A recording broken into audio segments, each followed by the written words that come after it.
సుమన్ టీవీలో మీ business promotions కోసం ఈ కింది నెంబర్ను సంప్రదించగలరు.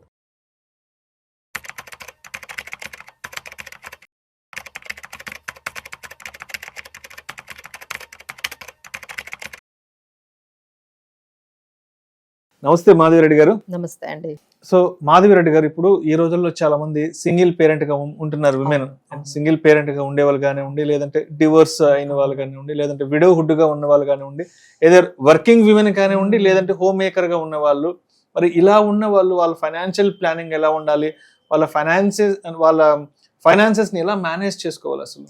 సో ఇదేంటంటే కొన్ని అయితే యాక్సిడెంటల్ గా జరుగుతాయి, అంటే టైం ఉండదు to take the decisions and to take the charge on finances. అసలు అంత టైం కూడా ఇవ్వరు, ఎందుకంటే సడన్ గా యాక్సిడెంట్ అవుతుంది. సో తనే అన్ని చూసుకోవాల్సి వస్తుంది, ఫ్యామిలీని, ఫైనాన్సెస్ ని. కొన్ని మీరు చెప్పిన కొన్ని సిచ్యువేషన్స్ అంటే సింగిల్ పేరెంట్ గా కానీ అదేంటంటే కొంచెం మనం ప్లాన్డ్ గా వెళ్తూ ఉంటారు. అలానే డైవర్స్ అనేది కూడా కొంత టైం ఉంటుంది తనకి సిచ్యువేషన్ ని అండర్స్టాండ్ చేసుకొని తను వెళ్ళడానికి. అలానే తర్వాత ఈ విషయాల్లో ఏంటంటే ఏవైతే మనకి టైం లేదో దానికి మనము ఉన్నదాన్ని, అంటే ఏదైనా ఇప్పుడు ఉన్న సిచ్యువేషన్ ని తను హ్యాండిల్ చేసుకోవాలి. తను వాళ్ళ హస్బెండ్ ఇన్సూరెన్స్ పాలసీలు క్లెయిమ్ తెచ్చుకోవడం దగ్గర నుంచి, తర్వాత తన ఎఫ్డీస్ కానీ ఏమైనా ఉంటే అక్కడ నుంచి తన నామినీ నుంచి తన అమౌంట్ క్లెయిమ్ చేసుకోవడం దగ్గర నుంచి తను కొంచెం లాయర్స్ ని దగ్గరికి వెళ్లాల్సి వస్తూ ఉంటుంది.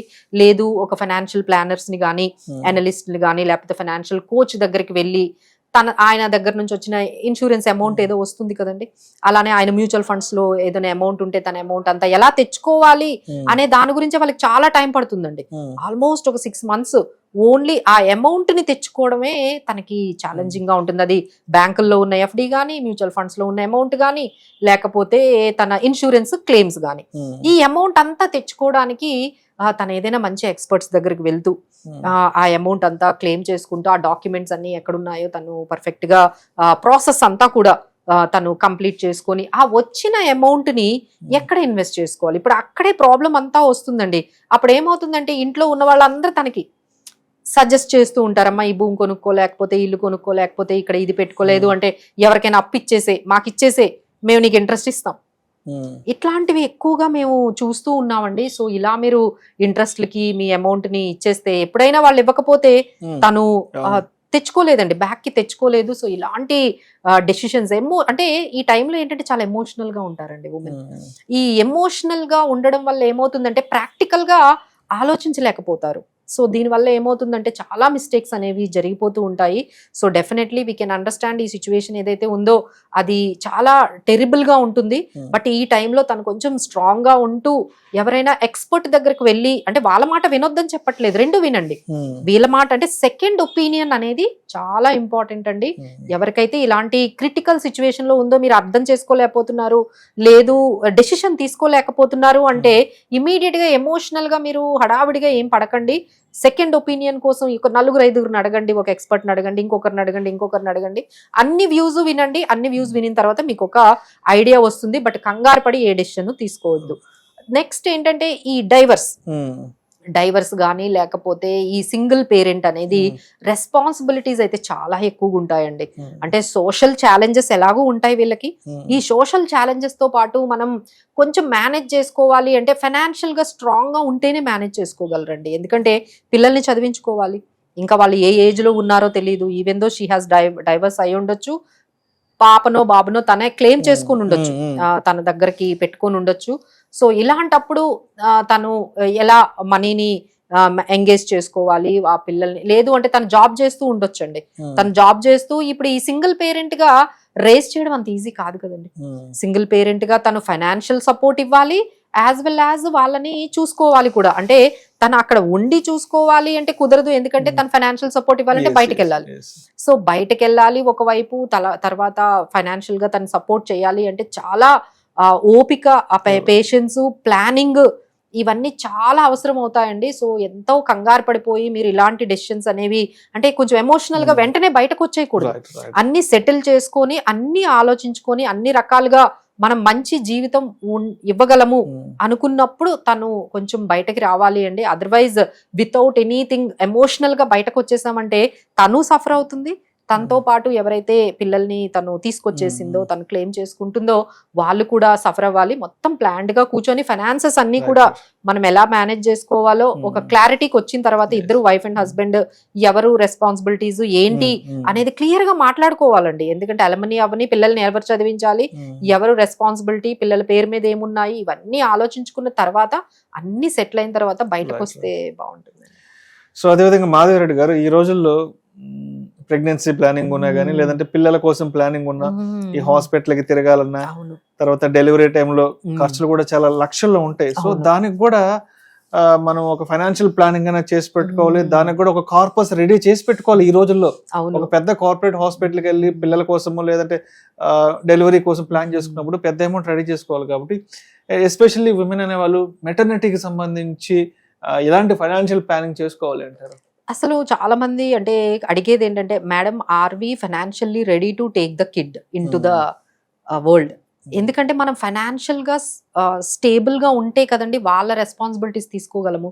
సో మన ఫైనాన్షియల్ సిచ్యువేషన్ అనేది ఒక్కసారి, ఎందుకంటే ఎప్పుడైతే కిడ్ అనేది ఎంటర్ అయ్యారో మీ ఫైనాన్షియల్ ఎక్స్పెండిచర్ అనేది ఒక్కసారిగా 50% పెరుగుతుందండి.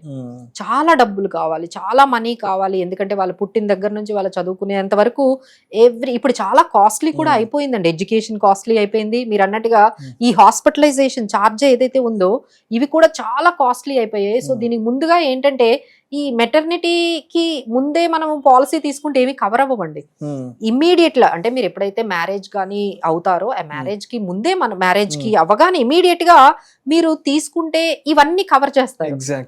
అలా కాకుండా నాకు ప్రెగ్నెన్సీ వచ్చిన తర్వాత నాకు కవర్ అవ్వాలి అంటే అది కుదరదు. ఆ విషయం అది చాలా మందికి తెలియదండి. అది మనకు అప్పుడు తీసుకుంటే వెంటనే 3 months లో కవర్ అయిపోద్దేమో, 4 months లో కవర్ అవుతుంది, అట్లా ఏం ఉండదండి. మీరు ఏంటంటే ఈ మెటర్నిటీ ఎక్స్పెండిచర్ అంతా కూడా మీకు కవర్ అవ్వాలి అంటే ఇమ్మీడియట్ గా మ్యారేజ్ కి అయిన వెంటనే మీరు ఒక హెల్త్ ప్లాన్ ని మీరు కానీ ఒక 20 lakhs కి 30 lakhs కి ఈ రోజుల్లో చాలా ఎక్స్పెండిచర్ అవుతుంది. కాబట్టి అంత అమౌంట్ కానీ తీసుకున్నట్లయితే ఈ ఎక్స్పెండిచర్ అంటే అన్బార్న్ కిడ్ కూడా ఇప్పుడు కవరేజెస్ ఉన్నాయండి. చాలా మంచి పాలసీస్ మార్కెట్ లో మనకి వచ్చేసాయి. సో అన్బార్న్ కిడ్ అంటే కిడ్ కి కూడా ఒకసారి చాలా కాంప్లికేషన్స్ వస్తాయి. అట్లీస్ట్ 1 year వరకు వాళ్ళకి వ్యాక్సినేషన్ అని కానీ వాళ్ళని తీసుకుని వెళ్ళడం కానీ ఇవన్నీ కూడా మీకు చాలా వరకు కవర్ అయ్యే పాలసీస్. అంటే ప్రీ మెటర్నిటీ, పోస్ట్ మెటర్నిటీ అంటే పోస్ట్ మీరు పేరెంట్ అయిన తర్వాత కూడా కవర్ అయ్యేవి చాలా పాలసీస్ మార్కెట్ లో ఉన్నాయండి. అవన్నీ అర్థం చేసుకొని ముందు మీరు అలాంటి పాలసీస్ తెలుసుకోవాలంటే మంచి అడ్వైజర్ ని కూడా, ఒక ఇన్సూరెన్స్ అడ్వైజర్ ని కలవండి. ఇవన్నీ ఆన్లైన్ లో మీరు కనిపించినట్టుగా అవి ఉండవండి. సో దాన్ని కూడా ఒక కౌన్సిలింగ్ లాగా మీరు గమనించి మంచి అడ్వైజర్ తో కూర్చొని మాట్లాడి మనకి ఏది అవసరం అవుతుందో, మనకి ఎలాంటి పాలసీ ఎలాంటివి కవర్ అవ్వాలి, ఏవేవి మనకి కవర్ అవ్వాలి, ఏవేవి ఎక్స్పెండిచర్లు కవర్ అవ్వాలి అనేవన్నీ కూడా క్లియర్ గా మీ సిచ్యువేషన్ అంతా చెప్పి ఒక మంచి పాలసీ, ఇన్సూరెన్స్ పాలసీ తీసుకుంటే బెటర్ గా ఉంటుందండి, ఎస్పెషల్లీ ఉమెన్. సో ఈ ప్రోగ్రామ్ చూస్తున్న ఉమెన్ అందరికీ కూడా మనం చెప్పేది ఏంటంటే, చక్కగా మనందరం కూడా హౌస్ని, హోమ్ని మేనేజ్ చేస్తూ ఉన్నాము. దాంతోపాటు ఆఫీసెస్లో కూడా వెళ్తున్నాం, బిజినెస్లు చేస్తున్నాము. సో 2 బ్యాలెన్స్ చేస్తూ ఉన్నాము. సో ఇన్ని రెస్పాన్సిబిలిటీస్ మనం చాలా చేస్తూ ఉంటే ఫైనాన్స్ని మేనేజ్ చేయడం పెద్ద కష్టమేమీ కాదండి. సో ఫైనాన్స్ మేనేజ్మెంట్ కూడా మీరు ఈ కొంచెం మీ చేతిలోకి ఛార్జ్ అనేది తీసుకోవాలి. ఇన్సూరెన్స్ని గురించి అర్థం చేసుకోవాలి, నామినేషన్స్ గురించి అర్థం చేసుకోవాలి, ఎస్ఐపిస్, మ్యూచువల్ ఫండ్స్ గురించి అర్థం చేసుకోవాలి, అలానే డిమాట్ అకౌంట్స్ గురించి కూడా తెలుసుకోవాలి. మరీ ముఖ్యంగా ఈ బడ్జెట్ని గురించి కానీ, లేకపోతే ఈ నెట్వర్త్ స్టేట్మెంట్స్ గురించి కానీ, వీటి గురించి కొంచెం ఫైనాన్షియల్ లిటరసీని అయితే కొంచెం పెంచుకోవాలండి. ఎందుకంటే ఒక్క ఉమెన్ కానీ, ఇంట్లో ఒక ఉమెన్ కానీ ఎడ్యుకేటెడ్ అయితే, ఫైనాన్షియల్గా లిటరేట్ అయితే మొత్తం ఫ్యామిలీయే కాదండి, తన చుట్టుపక్కల ఉన్న వాళ్ళందరినీ, తర్వాత తన పిల్లల్ని కూడా చక్కగా గైడ్ చేయగలుగుతుంది. So take some steps towards financial freedom. Right. Thank you so much Madhavi Reddy గారు. ఉమెన్స్ డే సందర్భంగా మా సుమన్ టీవీకి వచ్చి ఉమెన్ ఫైనాన్షియల్ ఇండిపెండెన్స్ గురించి, లిటరసీ గురించి మా ఆడియన్స్తో చాలా మంచి, అంటే ఆడియన్స్ ఇండికేట్ చేయడానికి చాలా మంచి ఇన్ఫర్మేషన్ పాస్ ఆన్ చేశారు. థ్యాంక్ యూ సో మచ్ అండి. Thank you.